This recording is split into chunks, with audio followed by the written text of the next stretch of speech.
So, you think you need to live in the gym to build muscle. You only really need 6 to 8 hours per week. And if you stick around to watch this video, I'll explain how to make those hours count so you can get the most out of your 6 to 8 hours.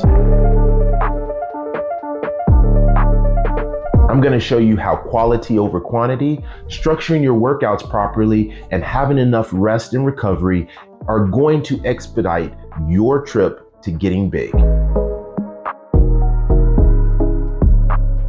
Focusing on quality is going to be one of the biggest pieces of advice I can give to anybody looking to build muscle without having to beat their head repeatedly over the wall. Think about it like this. Building muscle is much like baking a cake. In order for your cake to taste well, you're going to have all of the ingredients. And if you don't have all the ingredients, baking it for longer doesn't make the cake taste any better. And much like that cake, if you don't have all the ingredients to building muscle, you're going to struggle. Working out longer isn't going to make it that much better. And you're probably going to end up spending a whole lot of time in the gym just to get that small amount of benefits. Look, having good quality looks like taking your working sets to failure and not shortchanging yourself because you're tired or you feel like you got a good workout. No, you have to go in the gym and you have to push yourself. And if you are missing that piece, the amount of time you spend in the gym is not going to compensate for the lack of effort that you've put into the gym. You actually end up hindering the progress and in some cases ruining what's going on by overdoing the work.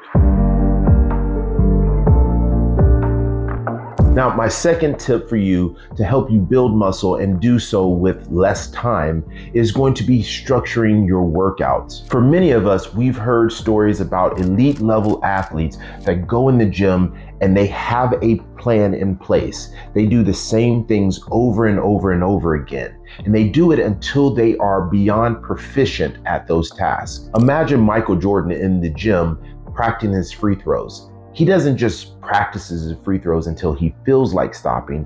He has a program in place. He goes into the gym, he warms up first, and then he goes through his process of working out and training so that he became one of the most iconic basketball legends ever to play the game. Now, while your goal might not be to be the best bodybuilder ever, getting the best version of yourself is going to start by having a structured workout. This looks like going in the gym and doing your compound movements because they tend to hit the most muscles. It also means using those isolation movements and your machines towards the end of your workouts where you're starting to get tired and they don't offer as much benefit, but there's still benefit that can be made from them. Having a structure is going to allow you to keep on the path towards your goal. Now, before we continue this video, I wanted to thank you for returning back to this video. It means a lot to me that you've taken some time out of your day to listen to this video. And the one thing I do have to ask for is a little bit of help. If you are getting anything out of this video, please like the video so other people like you can find this video. And if you still enjoy the video even more, go ahead and hit the subscribe button so that you can follow along and become part of the community.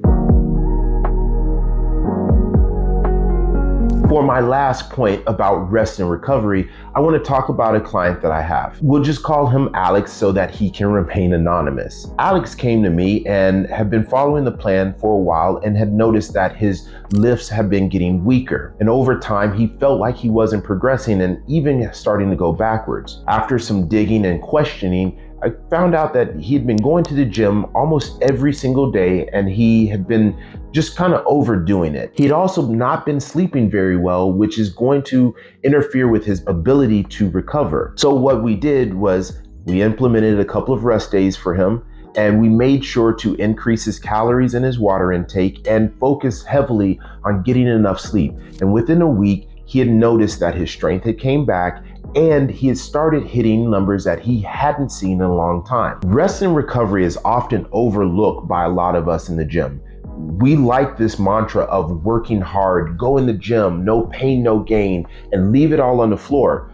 But the problem is, that is all great, but you still have to recover. You can only grow as far as you can recover. And so that means recovery is going to be one of the most important things that you can do to maximize your growth and get the best out of the time you spend in the gym. Rest and recovery includes things like making sure you have proper rest time in between your working sets. It also means that you're taking care of your sleep and making sure you have good sleep hygiene. You are actually growing when you are resting and recovering. That is where your muscles actually get bigger and stronger. All right, so let's put everything that we've learned in this video together. The first thing I want you to do is structure your workout plan. This could be something like having a push-pull legs workout split. I go push-pull legs and I have a rest day followed by another push-pull leg session and then another rest day. And I continue that cycle all the time. This helps make sure that I have a structure and that I'm staying focused on what I'm doing. Within this workout structure, I make sure to write down each of the exercises and I take my working sets to failure or close to failure all the time. This will help ensure that I'm applying the most amount of quality that I possibly can within that time period. I leave the gym and I go home to recover. And this includes things like making sure I'm eating well, sleeping well, and I'm managing my stress. If you have a question about anything in this video, feel free to leave the question in the comment section below and I'll answer it the best that I can. Otherwise, see you in the next video.